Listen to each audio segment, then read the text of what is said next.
As journalists die, Mexico defends its press protection plan. Even as Mexicans lament the killings of 5 reporters, photographers and videographers in just 6 weeks, they wonder how this is happening, despite a 10-year-old program that is meant to protect journalists. Mexico City. Even as Mexicans lament the killings of 5 reporters, photographers and videographers in just 6 weeks, they wonder, how is this happening? Despite a 10-year-old program that is meant to protect journalists? Officials say the program, which works with local and federal authorities to provide journalists with alarms and, occasionally, bodyguards, has been successful in shielding some journalists. But critics say it has failed in some cases, and there is general agreement that it cannot end the plague of anti-media violence in a country where corruption is endemic and criminals can avoid prosecution for attacks. Enrique Irazoque Palazuelos, head of the agency that administers the protection mechanism for human rights defenders and journalists, is adamant. The mechanism, let there be no doubt, has saved lives. Irazoque points out that out of the 140 defenders and journalists killed since December 2018, only 6 people were in the mechanism. Among those not enrolled, the most recent victim, Eber Lopez, director of the online news site Noticias Web, shot to death Thursday in the southern state of Oaxaca. International organizations continue to consider the country as the most dangerous in the Western Hemisphere to practice journalism, and the Committee to Protect Journalists declared these 6 weeks the deadliest for the Mexican press in over a decade. Aside from Lopez, the dead include reporter José Luis Gamboa, killed in the Gulf Coast state of Veracruz on January 10.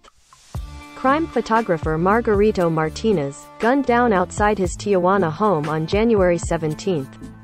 Reporter Lourdes Maldonado Lopez, found shot to death inside her car in Tijuana on January 23. Roberto Toledo, a camera operator and video editor for the online site Monitor Michoacán, shot January 31 as he prepared for an interview in the western state of Michoacán. Before Lopez's death, Irazoque said the government counted 54 journalists murdered since the current administration took power in December 2018.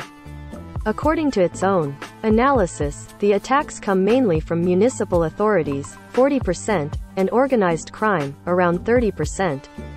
Private groups cite lower numbers, including the CPJ, which says 33 journalists have died. President Andrés Manuel López Obrador has concentrated more on his grievances with the media than on the violence against reporters. On Friday, just a day after Lopez's death, he went on a half-hour rant against journalists who have criticized him. "How many of them are against me? The majority," he thundered. It was only in response to a reporter's question at the end of the news conference that he described Lopez's killing as regrettable. He said the protection mechanism is being improved. And in fact, there has been an increase in participation under his administration. Irazoque says it is because of the rise in violence in some regions because the program has done a better job. When López Obrador took over, there were 798 people enrolled, including human rights defenders and journalists. Currently, there are 1,518 people covered by the program, including 495 journalists. Participants receive support, such as electronic devices or panic buttons, to alert the authorities to any threat, surveillance systems in their homes, even bodyguards. Irazoque said, the program has issued 1,300 electronic security devices. It has also assigned more than 200 bodyguards, and has established about 75 safe houses for those under its protection and their families. The program also has helped to reinforce security in some 400 homes. Obviously, the mechanism does not have the capacity to change the violence, sometimes generalized, in certain areas of various states, Irazoque said. That's not what the mechanism was made for. Jan Albert Hootson, the CPJ's representative in Mexico, agrees that the mechanism alone cannot resolve the issue of violence. The biggest problem, he told the AP, is that criminals often act with impunity. The only remedy, he said, was to improve the police and prosecutors. He said that while there have been many cases where there's been good protection, there have also been failures. He recalled the case of Gustavo Sanchez Cabrera, a Mexican reporter shot to death on June 2021, in the southern state of Oaxaca, who had asked for protection. He said that Sanchez Cabrera had been accepted into the program, and he was going to receive bodyguards, but the coordination between federal and state authorities failed. Police protection never came, Putzen said. The situation was clearly critical, because he ended up riddled.